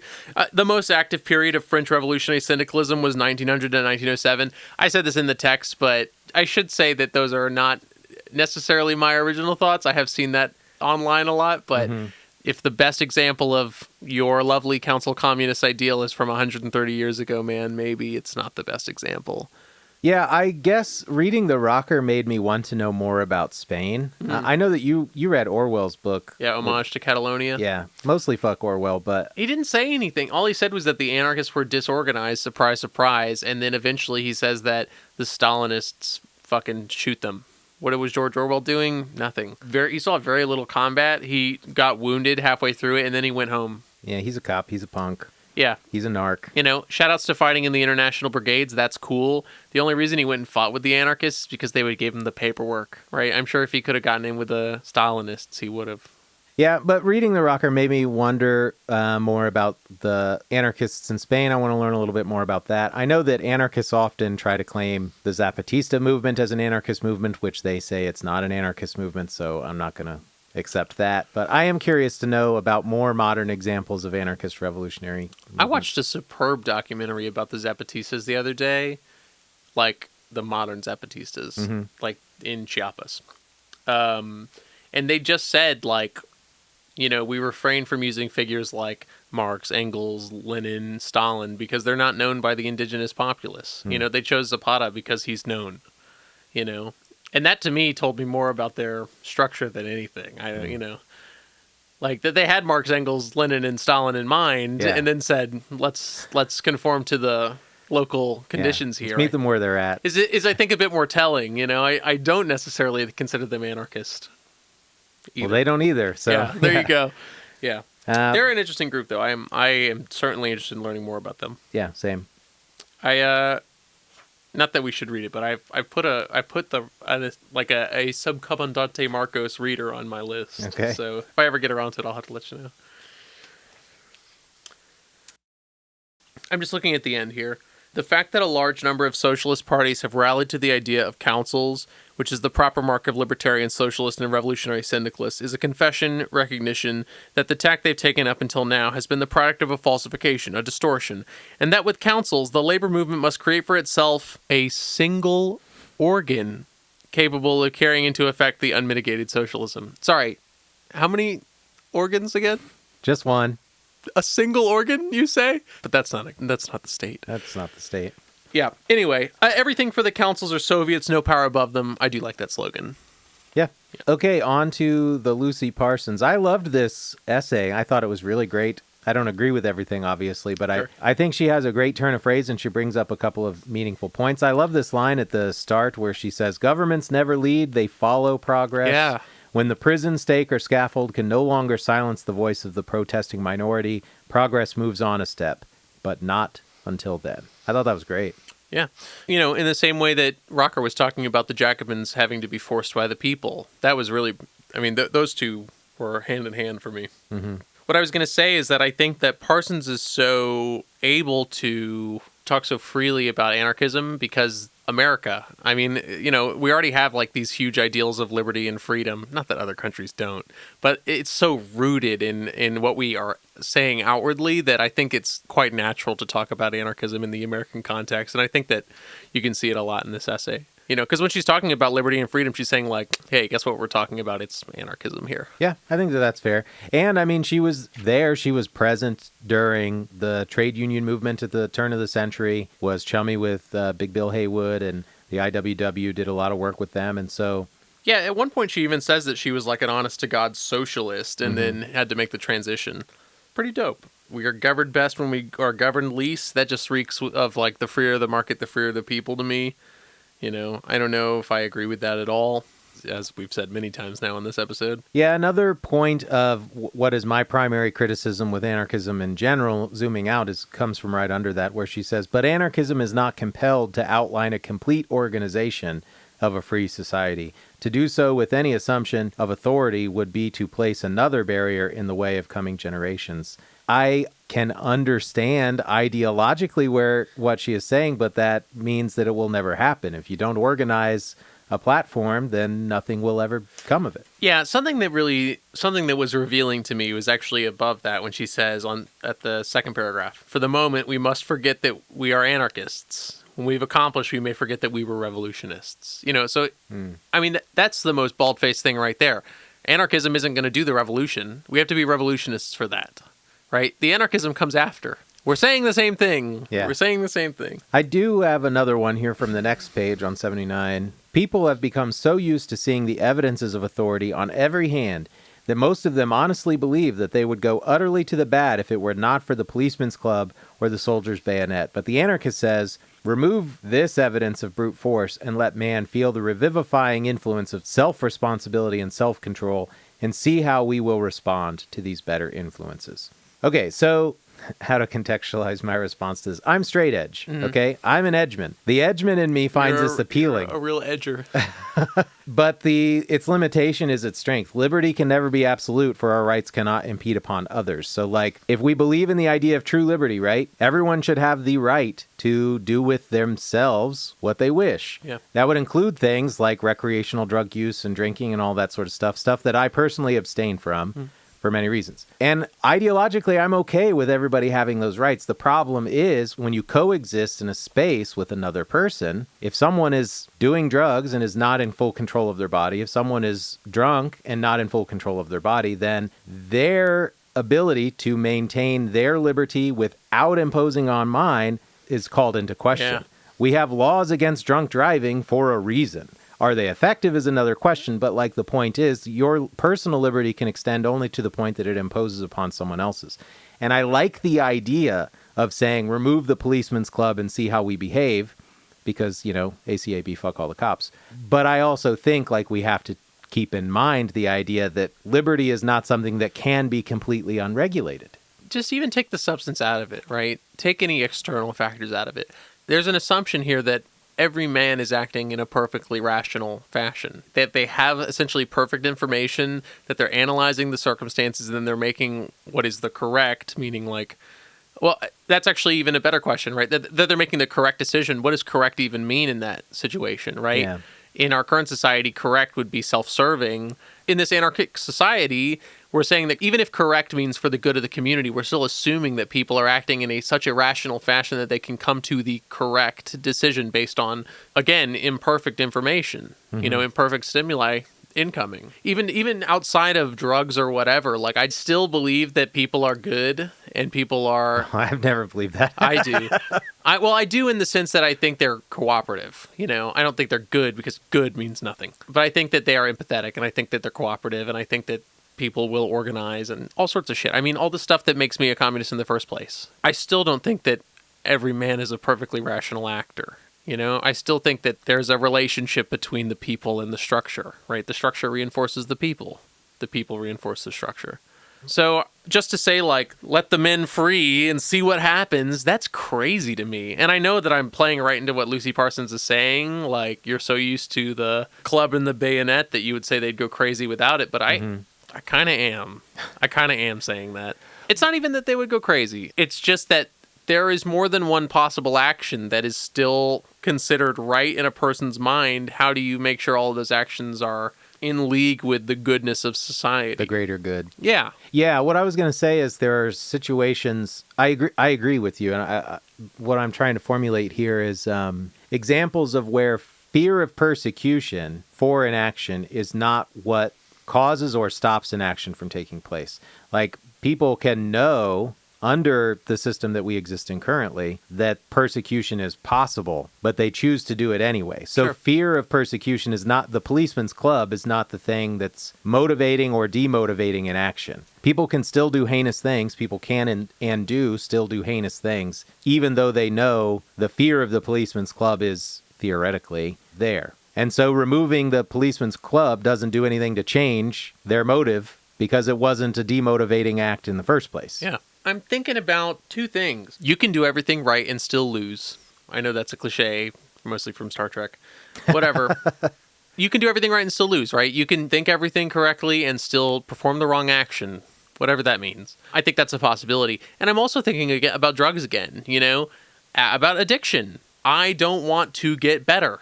My choice is purposefully not the better choice, the choice for the betterment of myself, for society, for whatever, right? I mean, people are irrational. That's just my main thing. And I'm not so cynical to be like, anarchy's impossible, people can't cooperate. That's not what I'm saying here. I'm just saying that, like... Yeah, that's the shopping cart example that comes up a lot.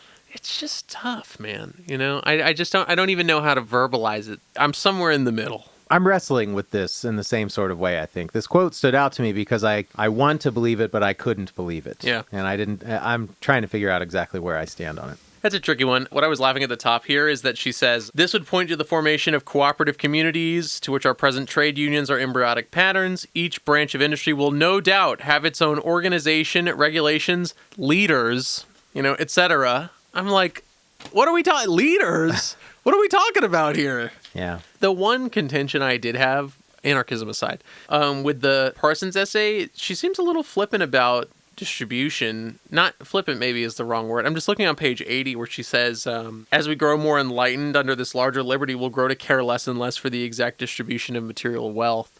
And that just strikes me as a little bit odd. What does that really mean? If we have a super developed society, there could be people who accumulate wealth because we just don't give a shit about it anymore. Isn't that antithetical to the society we're trying to create? I don't know. It seems a bit, maybe pandering is the word I'm thinking of here. It's just a little bit odd. I don't know why she would include this point. It's like, hey, if you're worried about maybe you own too much, don't worry. Once we have a beautiful, equal society, we won't really care that much if you have a little bit more than the next guy. I don't know why it's included. For whom? The only person that message could be for is somebody who has more who already has a lot and doesn't want to lose it. Right. Okay. You're like, don't worry. We won't really give a shit. Yeah. Bro. That's the one thing I found kind of odd about this essay. Okay. I was contextualizing it, well, kind of in two ways.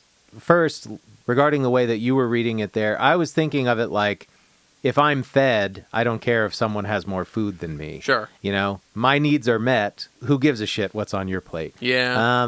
Is kind of the more positive way that I was thinking. That does make better sense, especially if we're talking about the distribution. It's not that they're hoarding, it's just that they've received more, but it could be for more need. Maybe they need it more, yeah. Yeah. The other part, I don't really understand exactly why she brings up the allusions that she brings up at the top, like Shakespeare and Beethoven. And she says, who can measure their worth in dollars and cents? And some person, Agassiz, I don't know who that is, said he had no time to make money because there were higher and better objects in life than that. And I didn't understand that. That seems counterintuitive to me because that is certainly coming from a very privileged position to say, like, I don't give a shit about making money. I've got art to make. I think that's just what she's saying is that they didn't need an incentive before to make art, so why would we need an incentive after? Yeah. I guess I see it in that way. That's how I had read that one, at least, is that, like, we don't put these artistic representations to dollars and cents, so why would we in the future? Yeah. I mean, the greatest band in the world, Propaganda, they're about to put out their record, by the way. It comes out in May. I'm really excited about that. One single has come out so far. It's not blowing my hair back, but the last record, the singles weren't the ones for me anyway, so I'm still holding out hope. But anyway, they say something very similar, which is kind of like, we're lucky to be able to live our lives as musicians. If we were living our lives as tradespeople, we would still be musicians. Yeah. Because the value isn't in making the money. It's not in the money, it's in the expression. I mean, And they still only put out one record every fucking 7 years anyway, so what would change? Yeah. I have one last quote from the Parsons, and then I'm all done. Okay. I just think this is excellent, and she gets it exactly right. We have laws, jails, courts, armies, guns, and armories enough to make saints of us all, if they were the true preventatives of crime. But we know they do not prevent crime, that wickedness and depravity exist in spite of them. Nay, increase as the struggle between classes grows fiercer, wealth greater and more powerful, and poverty more gaunt and desperate. She's exactly right. I don't exactly agree with the next paragraph where she extends that thought, but I think that that's a perfect encapsulation of the point that she was making earlier about the policeman's club. Yeah. If they could bring us peace, then perhaps they would have. Yeah. How many weapons do you need if weapons are the thing that bring you peace? Because we got a shit ton. Right. I'm in defund the police.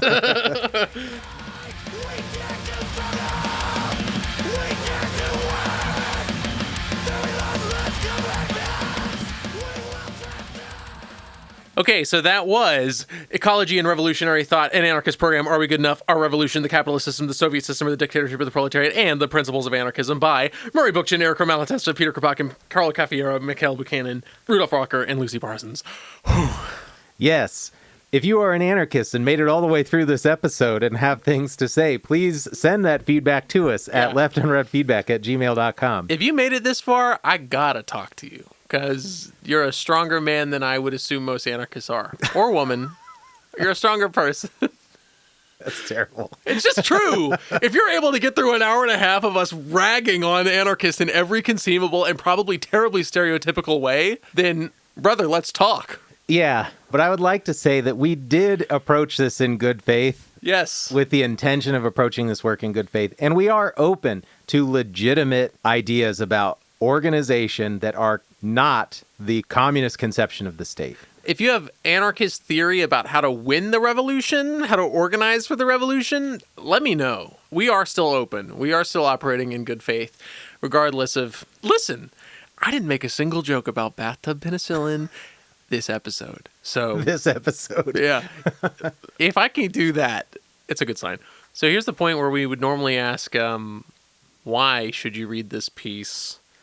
And I'm kind of struggling to come up with an answer here, because I don't know if these pieces were necessary for us to read. I would agree with that. The ones that spoke to me the most were the ones that were more socialist or communist in their leanings.